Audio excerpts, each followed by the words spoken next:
খুব কান্না পাচ্ছে। আমি কি বাবাটা?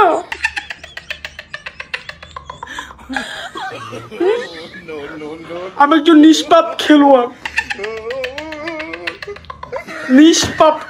নিষ্পাপ। আমি কি বাবাটা? তোমরা আমাকে বাবাটা বলে ডাকো কেন? কি ভুল করছি? আমার খেলার কি ভুল ছিল? আমি তো ঠিক মতো শট করেছি, ঠিক মতো শট দিয়েছি, তারপরেও কেন আমাকে বাবাটা বলো? তোমরা রাস্তাঘাটে দেখলে আমি শট দিতে ভালো পারি, এর জন্য আমাকে বাবাটা বলো? ভালো খেলতে পারি এর জন্য আমাকে বাবাটা বলো? ঠিক আছে, খেলা কমিয়ে দিব, যাও, তোমাদেরকে শান্তি করে দেব, খেলা কমিয়ে দেব। আমি কত সুন্দর ভালো খেলতাম, আমি শটগুলো ভালো দিয়েছিলাম, এত সুন্দর সুন্দর শট দেখাইছি তোমাদের, এত সুন্দর সুন্দর গোল করতে চেয়েছিলাম আমি, তোমরা আমাকে বাবাটা বলো? এটা কোনো কথা?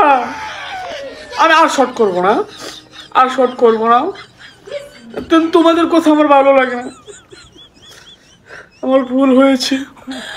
আমি কেন ভালো শট করি, কেন ভালো শট দেখাইছি তোমার? শটগুলো তো একই ছিল, তোমরা না পছন্দ করো না, আমার কি দোষ? সবাই পছন্দ করে, তোমরা কেন পছন্দ করো না? আমার খুবই কষ্ট হয়, খুবই কষ্ট। কেন তোমরা আমার এই শর্টগুলো পছন্দ করো না? আমার শর্টগুলো তো সুন্দর হয়, তোমরা দেখো, আবার যাদের কাছে আছে দেখো, আমার শর্টগুলো কিন্তু হ্যাপি সুন্দর হয়, হ্যাপি সুন্দর হয়। বিশ্বাস না করলে আবার কি দেখে এসো, যাও, এরপরও কমেন্ট করে বললো। নেক্সটে যদি আবার শর্ট দেখতে চাও আমাকে বললো, আমি তোমাদেরকে শর্ট দেখাবো, ঠিক আছে?